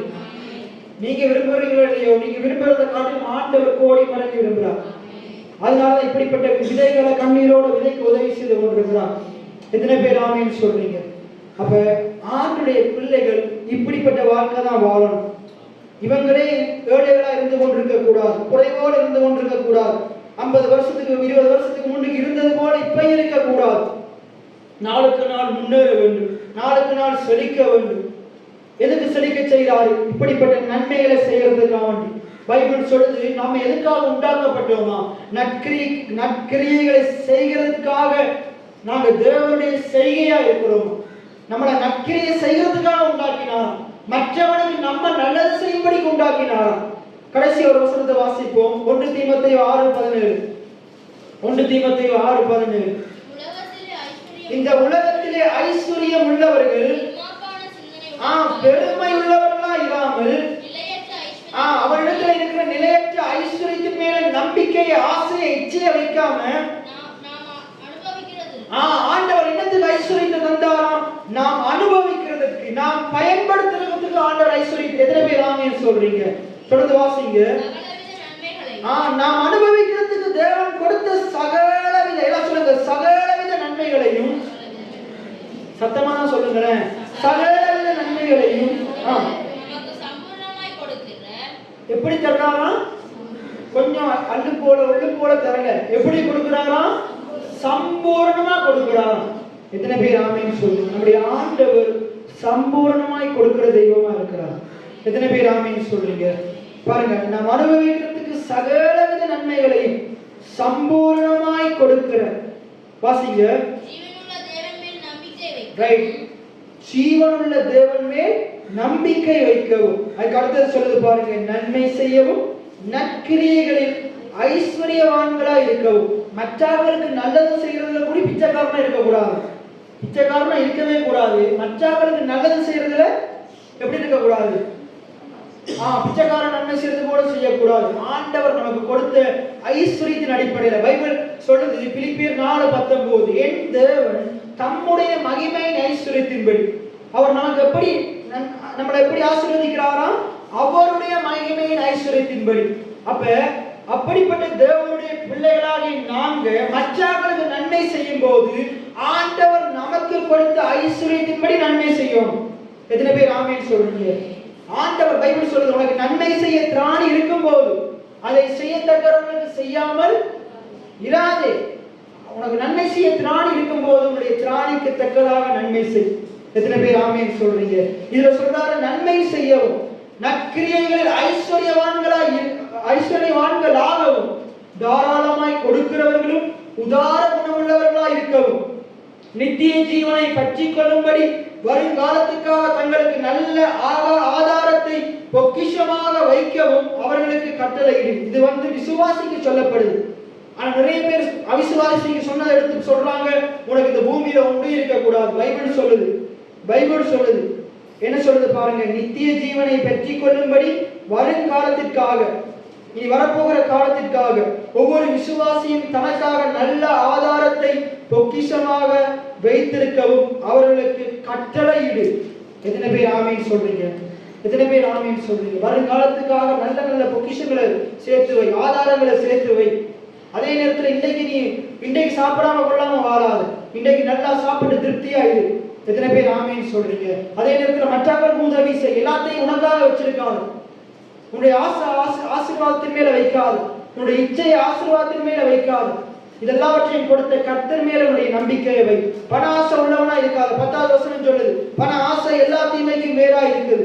9வது வசனம் சொல்லுது, ஐஸ்வர்யவான்களாக விரும்புகிறவர்கள் சோதனையிலும் கண்ணீரும் மனுஷரை கேட்டிலும் அழிவிலும் அமர்த்தி போடுகிற மதிகேடும் சேதுமான பலவிதமான இச்சைகளில் விழுகிறார்கள். இது யாருக்கு சொல்லப்படுது? நான் இதுக்கு ஏற்கனவே பேசியிருக்கிறேன். இது பண ஆசை பிடித்தவங்களுக்கு, பொருளாசை பிடித்தவங்களுக்கு, 5வது வசனத்தின்படி கெட்ட சிந்தை உள்ளவங்களுக்கு, சத்தியம் தெரியாதவங்களுக்கு, தேவ பக்திய ஆதாய தொழில் என்று எண்ணுகிறவங்களுக்கு தான் இது சொல்லப்படுது. போதும் என்று மனதோடு இருந்து யாருக்கு சொல்லப்படுது? சத்தியம் தெரிந்தவனுக்கு சொல்லப்படல, சத்தியம் தெரியாதவனுக்கு சொல்லப்படுது.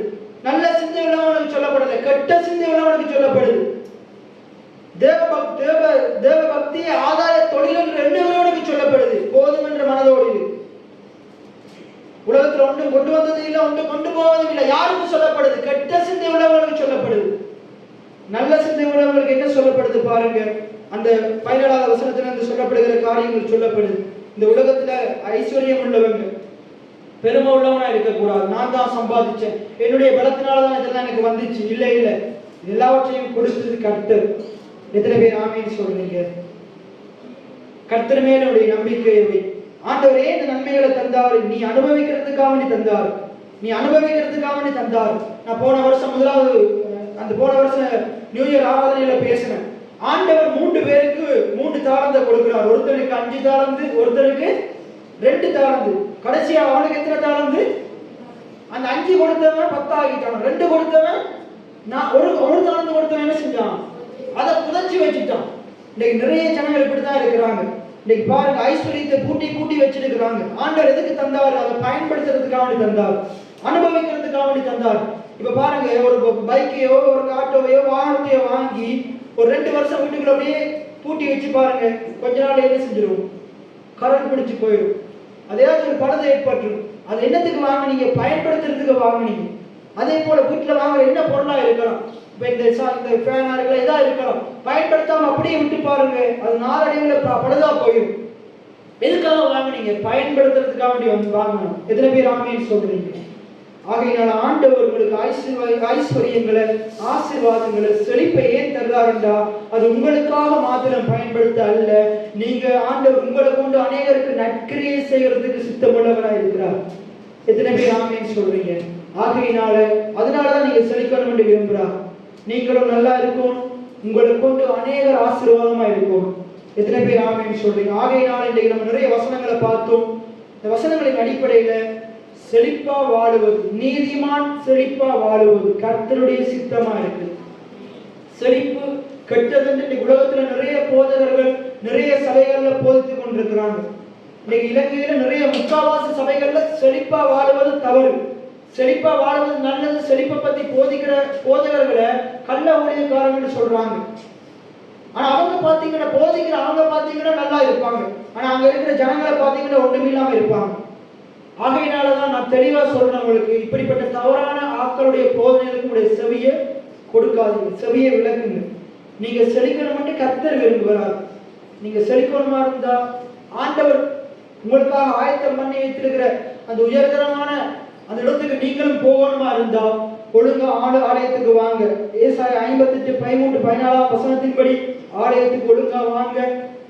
ஆலய ஓய்வு நாள்ல உடைய காலை எங்கேயாச்சும் வச்சிருக்காங்க, உடைய தேவையில்லாத பயணங்களை மேற்கொள்ளாதீங்க.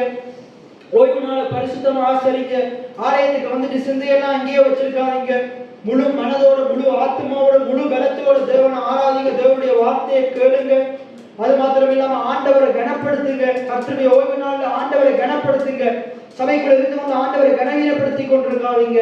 உங்களுடைய சொந்த பேச்சை பேசாதீங்க.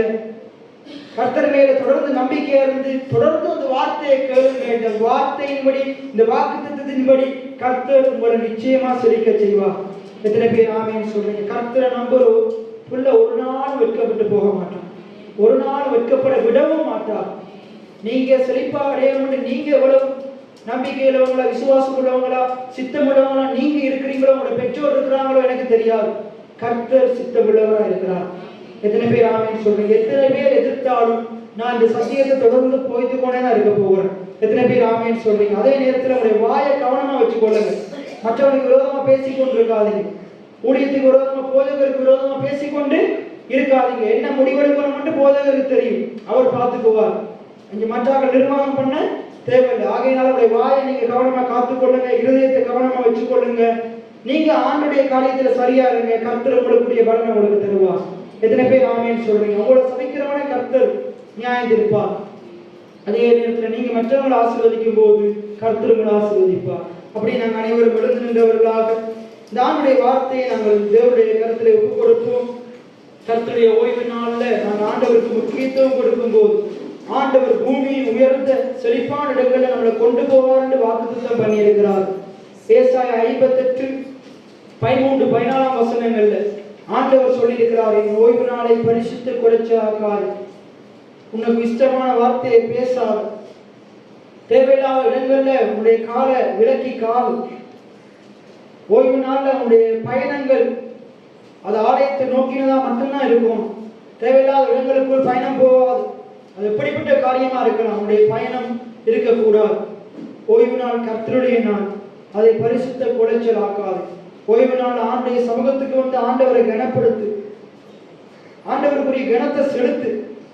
அப்படி நீ செய்வியா இருந்தா இந்த பூமியில உயர்வான செழிப்பான இடங்கள்ல கொண்டு போயிட்டு அங்க உன்னை அகமகள பண்ணுவார், அங்க உன்னை சந்தோஷப்படுத்துவார், அங்க ஆண்டவர் உன்னை மகிழ்ச்சிக்குள்ள கொண்டு போவார், அங்க ஆண்டவருக்கு சமாதானத்தை கட்டளையிடுவார். சற்று இந்த வார்த்தைகளை ஆழமாக தியானித்தவர்களாக கண்களை மூடி போதித்து நடத்துகின்ற துணையாளரே,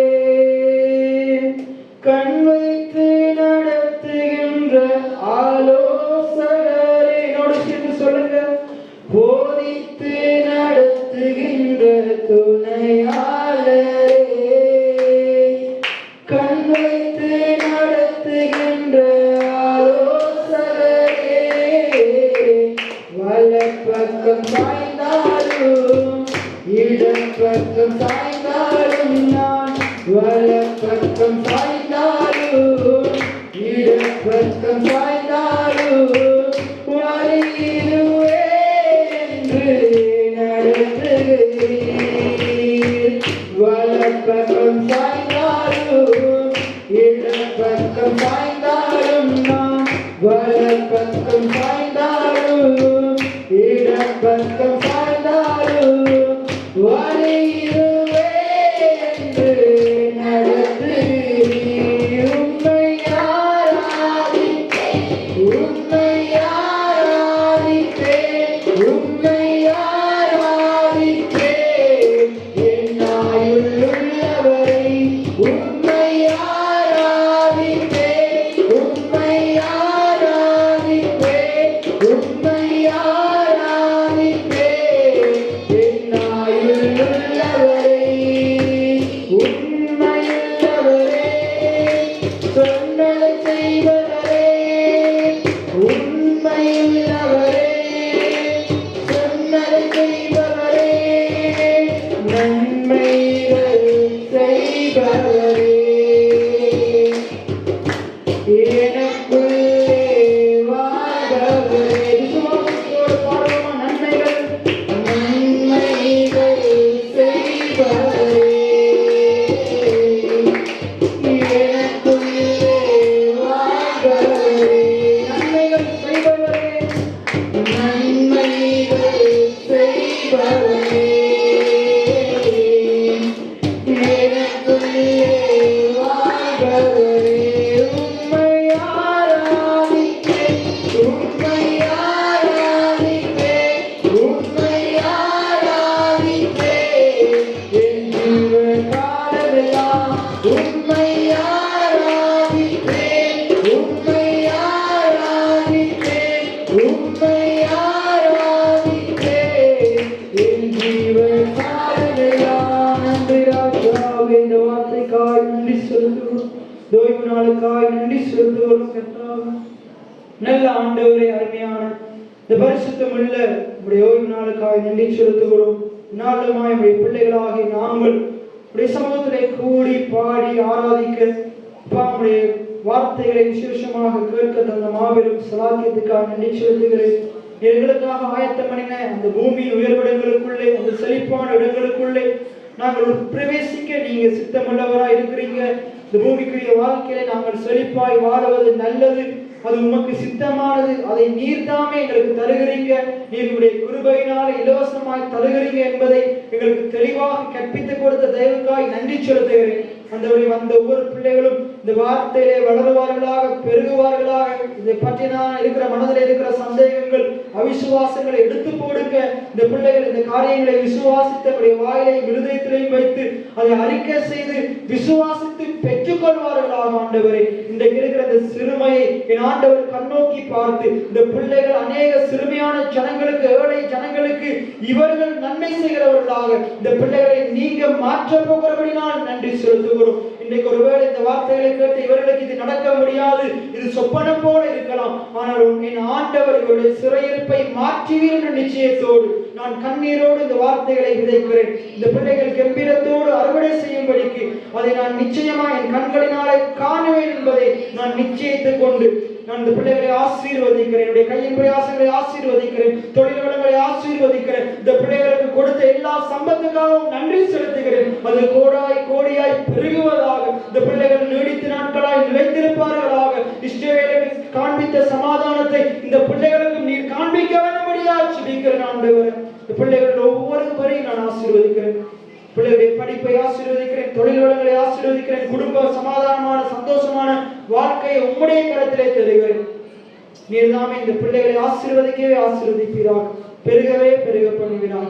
குமாரனாகிய இயேசு கிறிஸ்துவின் நாமத்தினாலே ஜெபங்களை ஏறெடுக்கிறேன் நல்ல பிதாவே. என் ஆத்துமாவே கர்த்தரை ஸ்தோத்திரி, என் முழு உள்ளமே கர்த்தருடைய பரிசுத்த நாமத்தை ஸ்தோத்திரி.